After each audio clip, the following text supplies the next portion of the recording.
How to download and install Microsoft Copilot.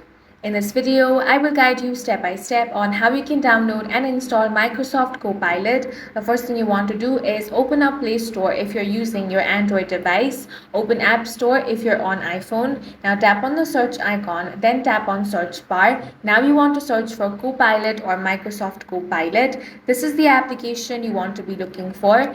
To get more information, scroll down and get all the details. Now, if you want to install this, go ahead and tap on the install option. Now you will have to wait for some time. Depending on the speed of your internet, it will be downloaded. Once it has been downloaded, it will be automatically installed on your device. Now, you simply want to launch open Microsoft Copilot, log into your Microsoft account and start using it. And that's all for this video. If you found it useful, make sure to hit the like button and subscribe for more videos like this.